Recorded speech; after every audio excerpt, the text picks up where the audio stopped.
I believe the person the Republicans have nominated for president cannot do the job.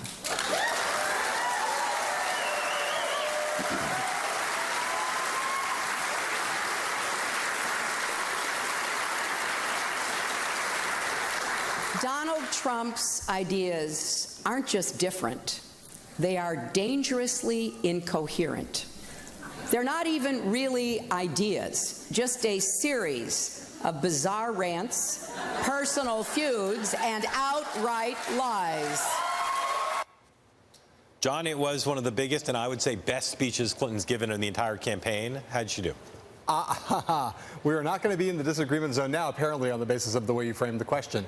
I thought she did a great job, and I continue. I've said before on the show, and I'll say again, I think that on foreign policy, this is a place where Clinton has not only advantages in terms of her resume, in terms of her experience, but she also has just a much greater command of world affairs. And in the end, for all of Trump's attractiveness to certain subsets of voters and certain sets of voters, this question, can he clear the commander-in-chief threshold? If Clinton can keep him from clearing that threshold, she will win the election. And this was a very good start in making what I assume is going to be an argument she prosecutes all the way to Election Day. I was skeptical that giving a speech on foreign policy 5 days before she's got to beat Bernie Sanders in California was a good idea. She didn't talk. It was not a major foreign policy address. No, it was an attack on Trump. It was a sustained attack on Trump. Right. And she showed that she could do it with humor. Right. And I would say elegance, and despite what Trump said about her, pretty good performance skills, right, and with confidence. Right. And what Democrats need, I think, in the end, to rally around her, whether she wins the California primary or not, is a sense that we nominate her, she can go into the fall and beat Trump. And I think she reassured a lot of people today. Well, yes, and the humor is key because, you know, humor is going to be an important part of this because Trump is funny. You can't beat Trump with anger. Right, correct. But this is why I think I reserved judgment on your early assessment that this might be problematic for her in terms of the nomination fight in the California primary. But honestly, I actually think she did also a huge amount of good in that fight, too. I do, too. Because I think a lot of Democrats, who even those who are like Bernie Sanders on economics and other issues, they have concerns about Sanders on foreign policy. And you looked at Clinton right there and you said, boy, she can take Trump on. And Sanders, that argument Sanders is making, undercut to some extent by how good she was on offense today. Okay. So one of the golden rules of modern politics is that if you want to know what Donald Trump thinks about anything that's happening, just check his Twitter feed.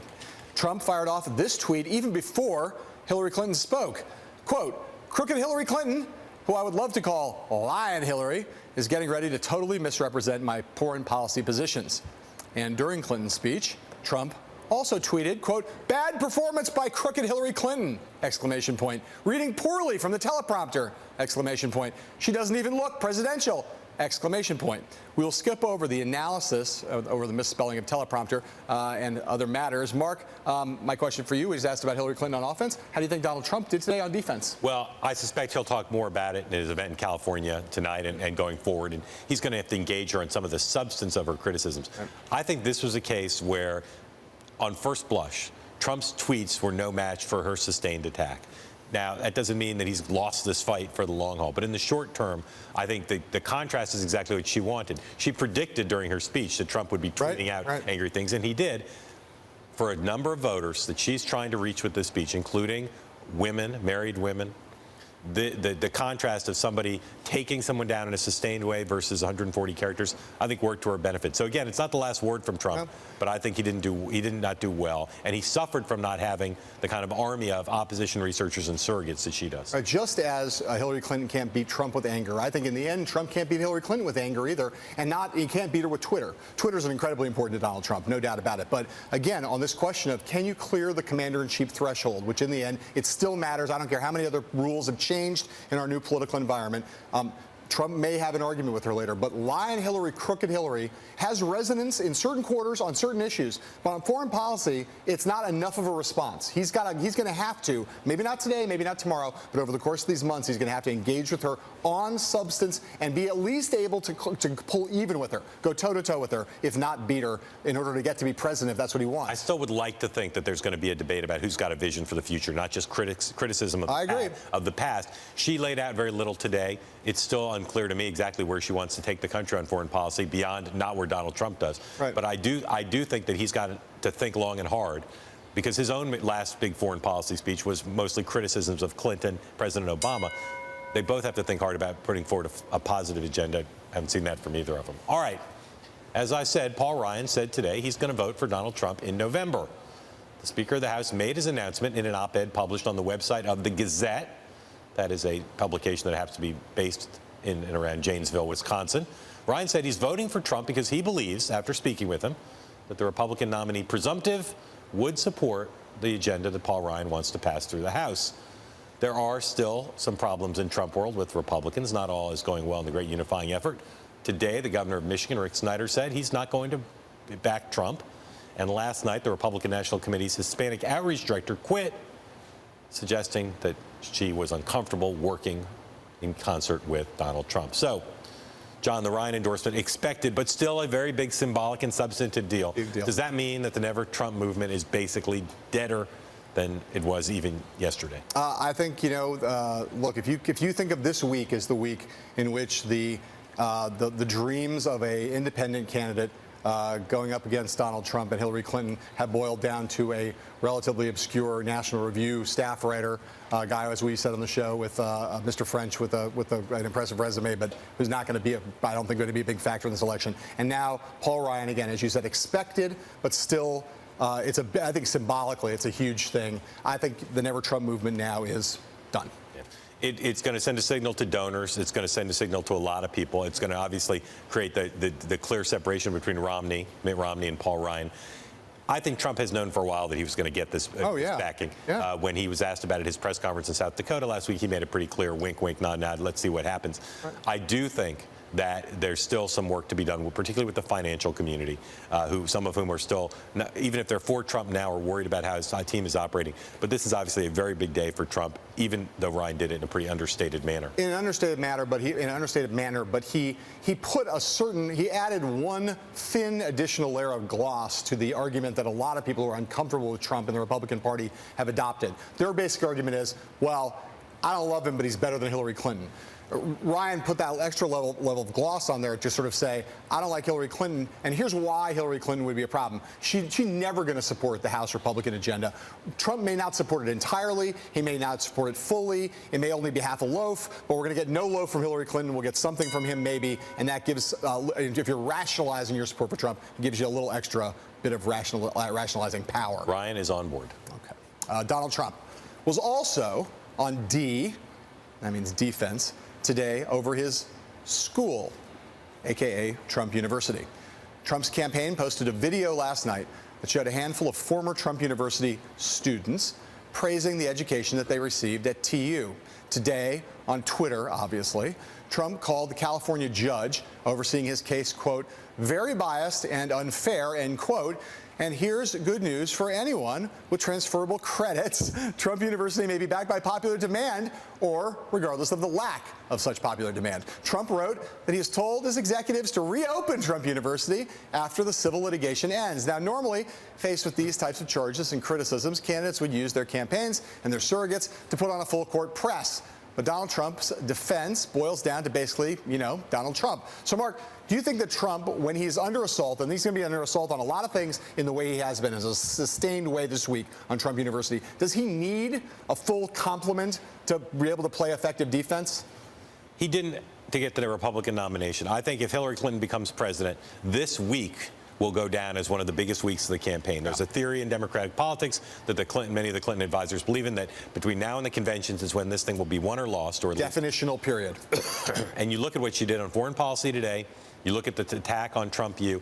I think it's very difficult to fight back the way he's fighting back when, make no mistake, the press is very sympathetic to the argument the Clintons are making on this, the Clinton campaign is making, that Trump U was a scam. The press is just sympathetic to that argument. And Trump is fighting back by himself in a way that has worked for him before, but this is the assault has only just begun. And if they don't do an after-action analysis and look at what the coverage is like on this and see how it's different than when he was attacked on this before, they're making a big mistake. Well, look, you think about a well-coordinated attack in politics. You've got not just the candidate, you've got the surrogates, you've got the staff, and then in this case, you've got on paper in these stories in the Washington Post, New York Times, and in the documents that were revealed or unsealed, you've got employees, former employees, voices from within the Trumposphere saying there's a lot to react to. Scheme, fraud. A lot to react to. You know, if you're Donald Trump, you got a big megaphone, but that's coming at you from a lot of directions. Yeah. This all could be happening right before our eyes. Coming up a little later in the program, we're going to talk to the Attorney General of New York, Eric Schneiderman, about the civil case that he's brought against Trump U. But up next, we'll do a little bit of play-by-play of that big Hillary Clinton takedown of Donald Trump's foreign policy and national security cred right after this.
Hillary Clinton's foreign policy speech in San Diego was hotter than a Tom Morello guitar solo. Here to help us unpack more of what Clinton said this afternoon is MSNBC political correspondent Casey Hunt, who's following the Clinton campaign out on the trail out there on the far, far west coast. So first, before we talk to Casey, let's listen to Hillary Clinton contrasting herself with Donald Trump. This is a man who said that more countries should have nuclear weapons, including Saudi Arabia. This is someone who has threatened to abandon our allies in NATO. He says climate change is a hoax invented by the Chinese. He says he has foreign policy experience because he ran the Miss Universe pageant in Russia. Unlike him, I have some experience with the tough calls and the hard work of statecraft. I wrestled with the Chinese over a climate deal in Copenhagen, brokered a ceasefire between Israel and Hamas, negotiated the reduction of nuclear weapons with Russia, twisted arms to bring the world together in global sanctions against Iran, and stood up for the rights of women, religious minorities, and LGBT people around the world. So, Casey, it seems to me that Hillary Clinton doing a couple things in this speech, and particularly in that bite. One of them is to attack Donald Trump, but another is to offer kind of an implicit defense of her own record of the State Department as part of the Obama administration's foreign policy. How well do you think she pulled off both elements of that strategy today? I think that's right. I think what struck me the most about this speech, and it goes to the former of those points, attacking Donald Trump, was that, you know, when we saw all of those dozen-plus Republicans try to attack Donald Trump throughout the course of the primary, every time they did it, they seemed smaller than Donald Trump. Attacking him seemed to make them seem smaller by comparison. I think one thing Hillary Clinton did today that I hadn't seen from her yet on the campaign trail was to really go after after him in a way that made her seem bigger than he was in some ways, at least for the audience in that room. So from that perspective, I think it was successful. I think there was less emphasis on the back half of this piece. I think that what stood out, both in the room and I assume you guys saw it on TV, I saw it in person, was that, you know, what she was talking about with her record, there wasn't necessarily a vigorous defense of some of the pieces that are going to potentially be problematic throughout this campaign, whether it's Libya or the war in Iraq. So I do think there was some of that contrasting, but I think it was the attacks that really stood out. All right, Casey, let's listen to a little bit more of Secretary Clinton talking. This is her on being in the room as President Obama made the order to go in and take out Osama bin Laden. I remember being in the Situation Room with President Obama debating the potential bin Laden operation. The president's advisors were divided. The intelligence was compelling but far from definitive, and the risks of failure were daunting. The stakes were significant for our battle against al-Qaeda and our relationship with Pakistan. Most of all, the lives of those brave SEALs and helicopter pilots hung in the balance. It was a decision only a president could make. And when he did, it was as crisp and courageous a display of leadership as I've ever seen. Now imagine Donald Trump sitting in the Situation Room, making life or death decisions on behalf of the United States. Imagine him deciding whether to send your spouses or children into battle. Imagine if he had not just his Twitter account at his disposal when he's angry, but America's entire arsenal. Do we want him making those calls? Someone thin-skinned and quick to anger who lashes out at the smallest criticism. Do we want his finger anywhere near the button? So, Casey, we heard the audience there practically rehearsed. I don't know how they did so well, but clearly the audience in the room helped her along and loved it. What other audiences outside the room, people receiving the message either live or reports, who do you think she was trying to reach with this speech? A couple groups of people. One, some of those never-Trump national security elites. You guys have obviously been talking about David French, Bill Kristol, those types. Not to say they're going to get on the Hillary Clinton train, but the sense is there might be some people out there who are willing to listen to this message that maybe Hillary Clinton is the experienced, steady foreign policy hand that's actually more familiar to Republicans, say. I think security moms also, we've identified in previous elections, suburban women. You know, Hillary Clinton, over the course of her career, sometimes suburban women have been late to break for her. That happened in the Senate in 2000, but I think this is one way they think that they can try to win them over earlier. I also think that potentially, you know, there are some Republican white men who they might be able to win over with this. I think they know that's probably not necessarily a group they're going to do well with, but maybe there are a few, and this would be the kind of argument that they would be susceptible to. She seemed extraordinarily confident to me today, and she also notably referred to Donald Trump throughout as Donald. What do you make of that? Yeah. You know, I was asking specifically about this because it's dismissive, right? And she's always said Governor Romney or Senator McCain in other instances. And somebody told me privately that they think it seems sycophantic to say Mr. Trump, and that was a deliberate decision that they made to try to put this, you know, down on an even playing field. And it's something that we didn't really see Republicans do much of in the primary. Yeah. All right, Casey Hunt, thank you. I just got to say to you real quick. Barack Obama yesterday, Hillary Clinton today. That looked to me like a pretty formidable 1-2 punch. I mean, just in terms of going after. They're going to have a lot of arguments to make. Yeah. All right. When we come back, we're headed 500 miles north of San Diego to Silicon Valley. Right after this.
advance of Tuesday's California primary, we thought we'd do a little bit of catch up on Silicon Valley, not the HBO program, although obviously we're always pulling for Pied Piper.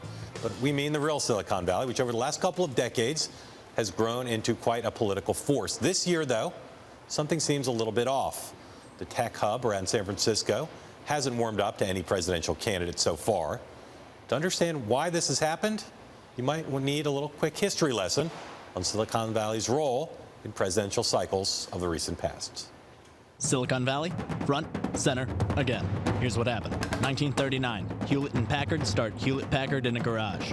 More stuff happens. Things get invented. The internet. 1990s, the Valley explodes. Helps Bill Clinton.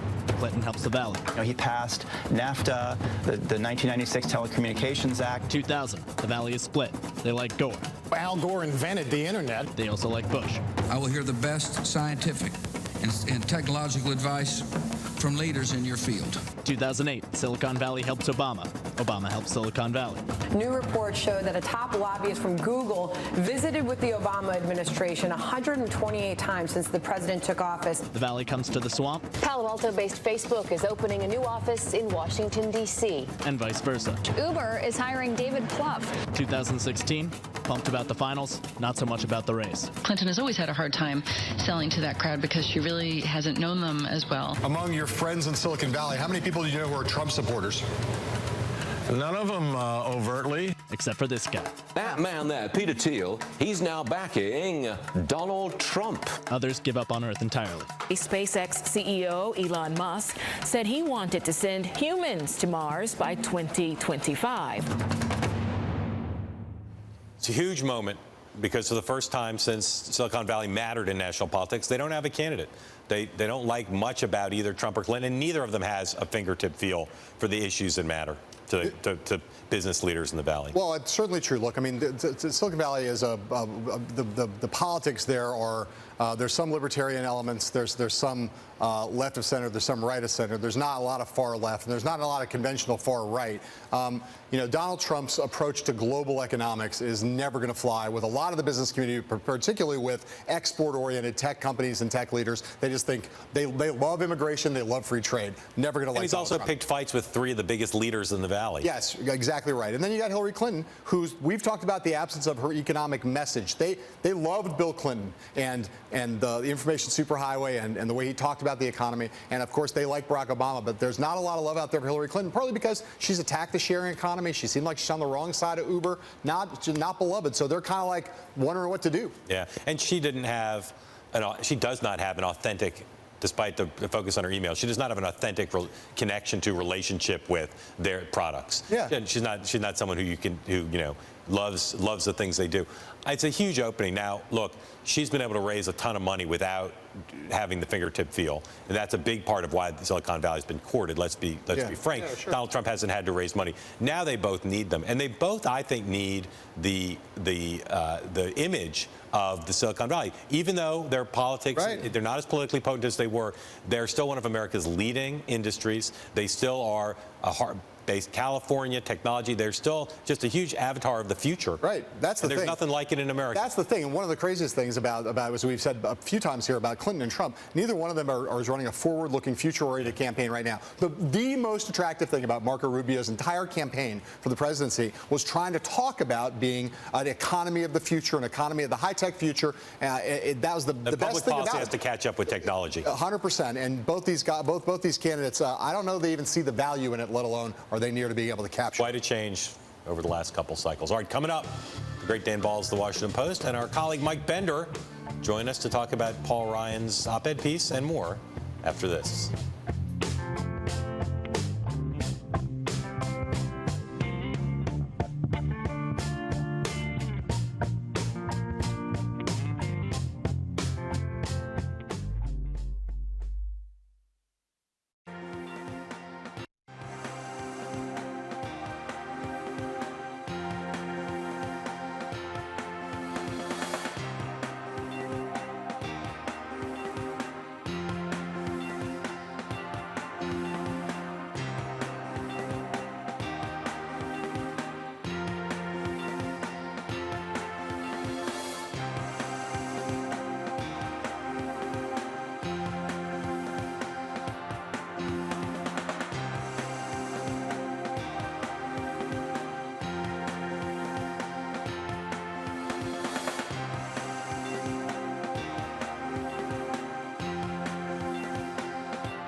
We are joined now by the Washington Post chief correspondent, Dan Balls, who joins us from the Post newsroom. And here in our own studio, we have our Bloomberg Politics senior reporter, Mike Bender. Dan, I'd like to start with you because you are the dean, after all. So tell us about what you think about Hillary Clinton's sustained broadside against Donald Trump on foreign policy today. John, she's had some bad days during this campaign. I think this is definitely not one of them. I mean, she was warming to this task long before she got up there to give the speech. It was a very tough speech, mocking in all sorts of ways. She was clearly trying not simply to disqualify Trump, but to get under his skin in every possible way. He will respond, no doubt, tonight in ways that only he can. But she defined the day with that speech. Mike, when you're looking at this, you've followed both sides of this campaign. What do you think? What does Trump need to do in some sense? Everybody talks about Trump being more presidential. Mm-hmm. How does he meet this particular kind of challenge on foreign policy from her and kind of rise in a weird way, rise to the bait without rising to the bait? Well, that's something he's been promising to do for months now, and just cannot get out of this rut. I mean, look at the last month of Trump's campaign here, and it's one sort of disaster after another. This news conference the other day, the reports in the New York Times about his treatment of women, Dan's colleagues getting audio of him pretending to be his own spokesman, just one thing after another. I mean, there's 8 or 9 instances of this, and I think that's what we saw Clinton trying to do, trying to feed into that today, and and try to get under her skin, and if past his prologue here, she'll be successful. And you talked today to one of the top Republican fundraisers in the country who's involved in the RNC Trump effort. Mm-hmm. What was the sense you got from them about how he or she thinks things are going? Well, they're excited about Trump as a candidate and his ability to sell himself and his ability to market himself. Uneasy about the structure of the campaign, the general chaos within the campaign. Trump has been talking about raising $1 billion. They're nowhere near that. Fred Malek told me that he doubts they can do half of that. Trump is not doing fundraisers every day. I mean, we saw Jeb Bush last year. Say what you want about Jeb Bush, but every time he was sitting down for lunch, breakfast or dinner for months there, he was raising 6 figures. Trump has only done a couple of fundraisers himself. They can't schedule him more than a week or 2 out because of the infrastructure of the campaign. They don't know which super PAC to help. There's a general sense of frustration there. Yeah, Dan. Trump obviously has created a lot of excitement by being even or roughly even in the national polls.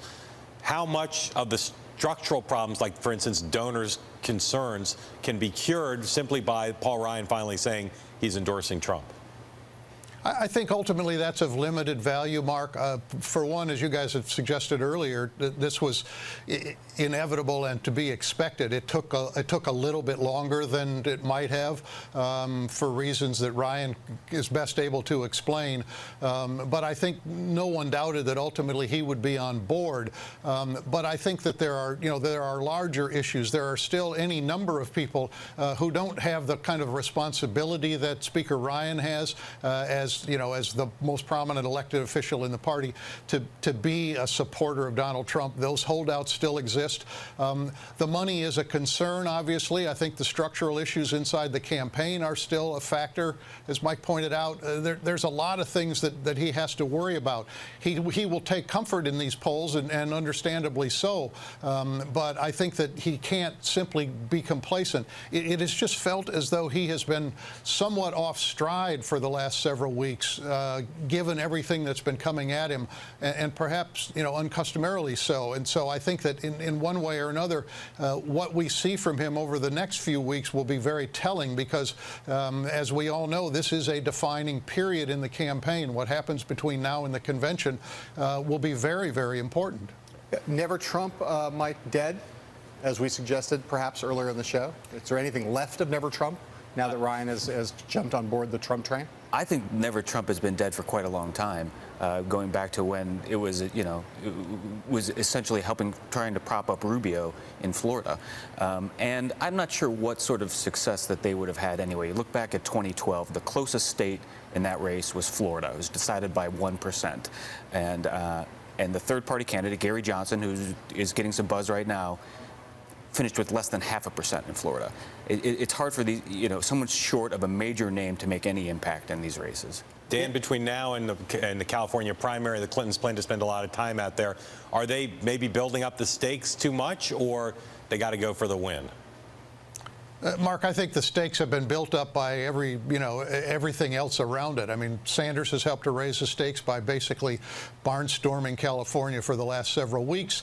The Clinton campaign knows that she goes over the top in New Jersey before California's results are in, but they don't want to lose the state. They know that it would be at least another dent in her candidacy. So the stakes are there, and she's going to try to come through with a victory. All right, the great Mike Bender, the greatest Dan Balls, thank you for joining us. It's always awesome to see you both. When we come back, our crash course in Trump University with New York's Attorney General, right after this.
Donald Trump says he wants to make America great again, but some people, some very famous people from some very famous bands, want to make America rage again. They even have a hat. Tonight, we want to introduce you to a brand new supergroup that calls itself Prophets of Rage. The group's 6 members are Tom Morello, Tim Comerford, and Brad Wilk from Rage Against the Machine, Chuck D and DJ Lord from Public Enemy, and Be Real from Cypress Hill. Between them, Rage, PE, and Cypress have sold more than 20 million albums worldwide. They're also among the most outspoken and provocative political acts in the history of hip-hop and heavy metal. The Prophets crew had been watching this election cycle in dismay and decided they had to do something to disrupt it. On Monday morning out in L.A., the group unveiled itself on the radio station KROQ, and then later that night made their debut at the Whiskey A Go-Go. Mark and I were lucky enough to be given exclusive access to the first day in the life of the new supergroup, during which they revealed to us the cornerstone of their grand plan for electoral mischief-making, staging a raucous mega-protest concert in Cleveland during the Republican convention. 106.7 K-Rock is KROQ. This is the Kevin and Bean Show at 7 o'clock. You have to be down at the Whiskey today at 10 a.m. to get a wristband. Yeah! Dude. Dude, overwhelmed with epicness. This is the best way I could have started my day. Best $20 I've ever spent. Mark Halpern, how are you? Hey, man. John. Mark Halpern, how are you, man? Tom, this thing, this band, this supergroup is your idea, basically, right? Now, I might have made the first call to Chuck, but the times demand a band like Prophets of Rage to rise. What we want to try to present, right, with Prophets of Rage is songs, they're timeless. It's about, they're even beyond us as individuals. And there's an atmosphere that we want to confront. Yeah, so why this, why now? Well, our nation and the world is on the brink of absolute electoral insanity at home, environmental insanity around the globe. There's no music that speaks to what's going on right now. Nothing with substance. All right, what is the State of the Union? Martin Luther King famously said, there's no hotter place in hell than for people who remain neutral in times of moral conflict. This is a time of moral conflict. And so we are escaping the hot pit of hell by bringing some rock and roll, hip hop fury.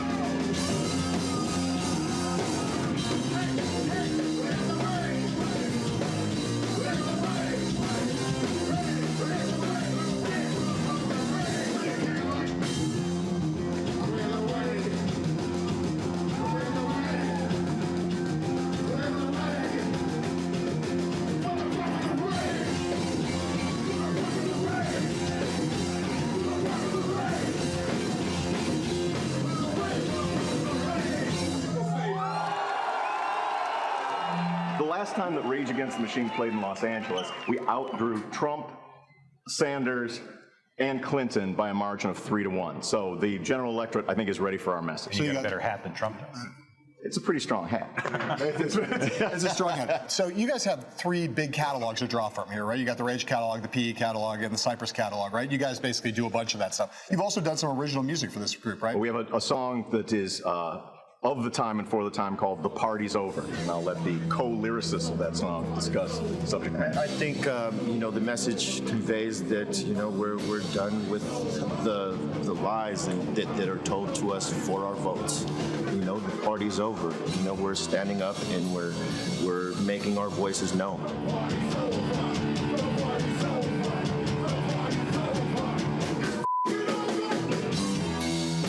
And the two-party system is been over a long time ago.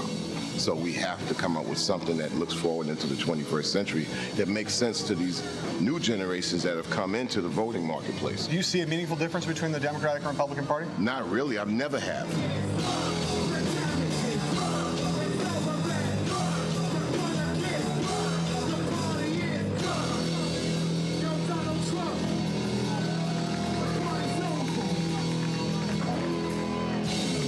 Trump, Clinton, Sanders, why is this feel unprecedented? You've said this is an unprecedented moment in history. Yeah, well, it is an unprecedented moment in history, and one of the things that has irked me greatly is the way that the media has talked about both the Trump campaign and the Sanders campaign as both of them are raging against the machine. Well, we're going to set that record straight once and for all, what it really means to rage against the machine. I think that both those campaigns have tapped into something very, very real, is that people right, left, and center believe that the system as it currently stands does not serve their needs. But what they're being offered up through the tiny funnel of the electoral process is a racist demagogue on the one hand, and a great sort of, dreamer on the other hand, and in the middle is the lesser of 3 evils. None of those choices are good enough for us. That'd be Hillary Clinton, the one in the middle? Yeah, sure. There needs to be an alternate voice, one that's unfiltered, uncompromising, and stands unapologetically with the people. What are you doing in July? Well, there's a thing called the Republican National Convention in July, and that'll be a perfect place for a band like Prophets of Rage to cause a ruckus, and we will be there on the streets, in the fields, and in the concert. So you have a venue in Cleveland, right? We have a venue, and there may be venues that will be sort of spontaneous venues. It's hard to say. So you guys are We're not. This is the kind of thing you don't broadcast to the local authorities prior to arrival. But it's not. This is not a tentative thing. You guys are going to be there. We're going to see you. We are going to see you in Cleveland. We'll be rocking furiously in and around the RNC. Any chance we'll see you in Philadelphia? So anything's possible. Anything's possible. Right now, we're figuring it out. But, yeah. So the convention's 4 days. At the end of the 4 days, if you have raged your most effectively, what will have happened? Timmy C will have gotten the nomination. Timmy C. Let's hear a little bit of your acceptance speech. Right here. Ass whoop.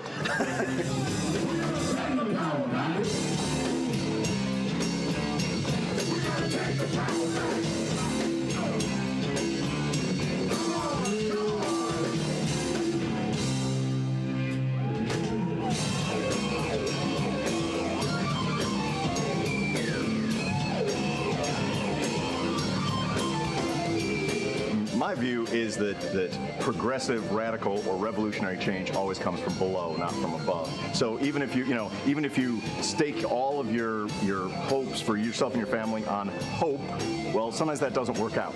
If you stake them on sort of this xenophobic, fear-based racism, that's not going to work out either. The underlying problems are systemic. The songs that we've been writing about for decades attack the system, not the individual candidates. And how people change the world, it starts around people's kitchen tables, it starts in their classrooms, it starts wherever people gather to talk about making a world that we want to one day see. And here's the thing, the songs travel the world. How would you like your country to be looked at from the outside looking in? Because these songs and this group is going to be worldwide, and we're in wavelength with the rest of the planet looking inward. Something's got to be said and something's got to be done. What better thing than music?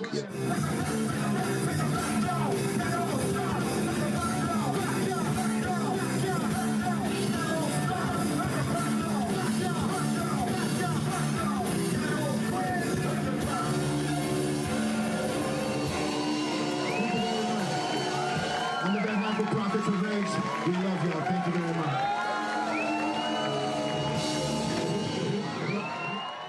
Our great thanks to our in-house auteur, Griffin Hammond, the members of Prophets of Rage, and our friend Andy Mendelson for making that piece possible. We'll be right back with New York Attorney General Eric Schneiderman and the civil lawsuit he's bringing against Trump University right after this.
Joined now by a man who Donald Trump has said is, quote, disliked by practically everybody.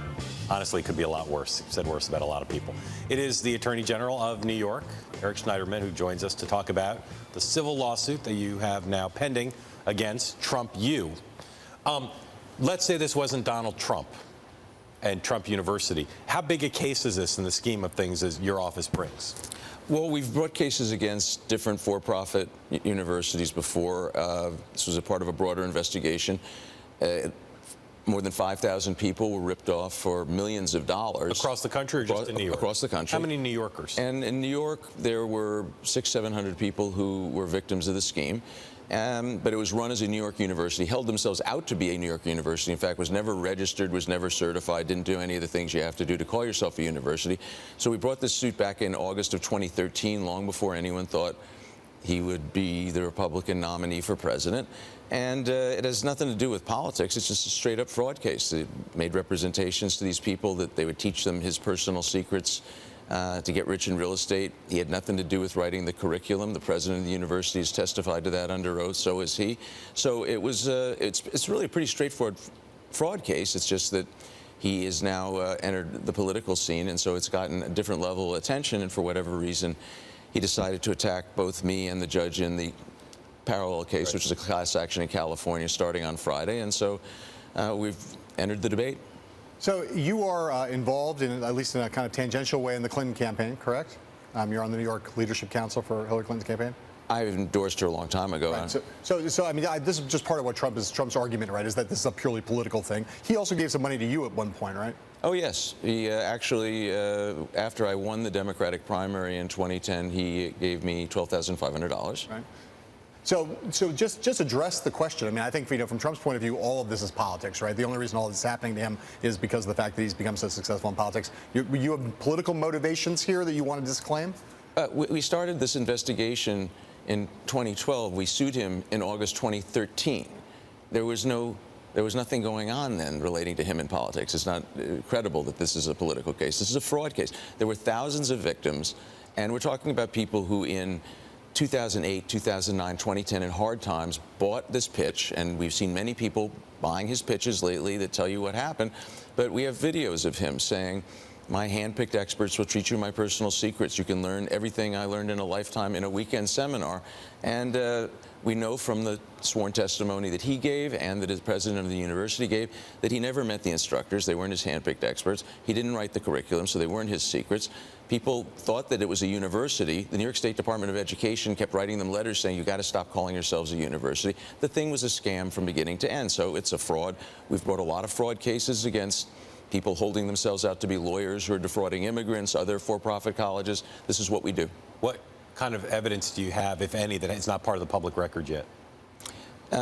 In our case, most of what we've got in our case is in the public record. There's some stuff that's been sealed in the California class action, although the judge recently, in that case, announced that he was unsealing other portions of it. But we have the playbooks, which are the scripts for the instructors, for the pitch men and it's clearly instructions designed to get people to spend as much money on Trump seminars as possible. And we have transcripts of the actual seminars themselves. So it's nothing really secret here. He says he doesn't want to settle and he won't. But if he came to you, I know you don't want to negotiate right here, but what would be a just kind of settlement in this case? He has to pay back the money from all the people that he ripped off, and he has to pay whatever the fines are that are assessed by the state of New York.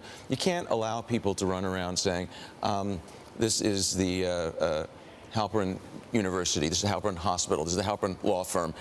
We have laws about that in New York regarding the integrity of our institutions, and he's going to have to pay the fines that he owes New York State. He's going to have to pay everyone back. But just on that one point of not being a university, on the face of it, from your point of view, it should have been shut down from the first day, right? It was, but we've got the record, and this is all before the court.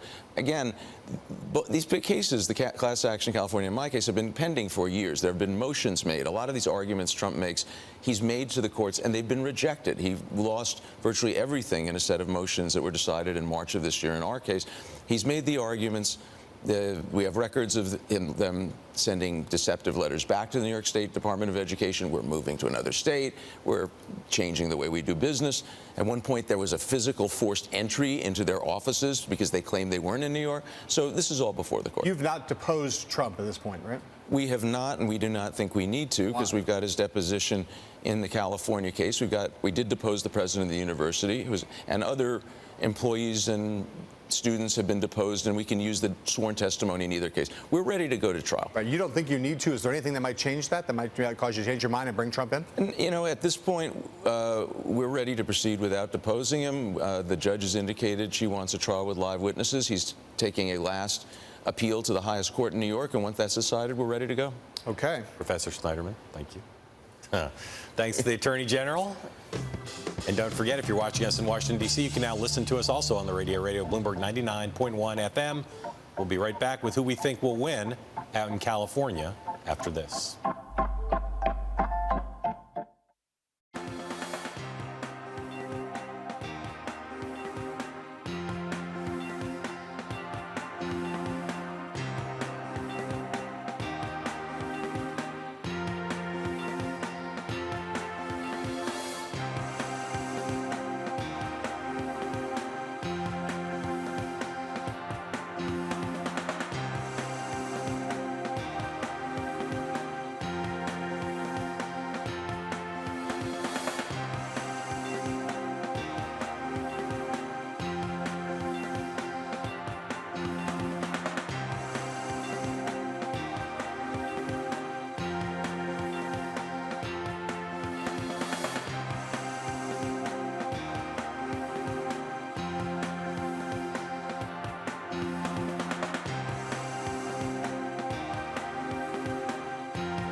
John, NBA Finals begin tonight. Cavs, Warriors. It's going to be great. It's going to be great, right? Yeah. It's going to be a great series. I think, look, a better series than last year when these two teams met. I still got the Warriors, and I'll tell you why. Just watch the way they played in the fourth quarter of Game 6, that elimination game against Oklahoma City. That is a championship team. This is a great team, but I believe that they will lose. I'm going against the conventional wisdom. Cavs are going to win. All right. You're a LeBron guy. Yeah. Deep down. Long live the king. All right. Head to BloombergPolitics.com for a look at the push to bring mega donor Robert Mercer into the yet-to-be-formed Trump super PAC. And coming up on Bloomberg West, Corey Johnson, the great Corey Johnson, speaks with the CEO of Box. Until then, and until tomorrow, we say to you, sayonara.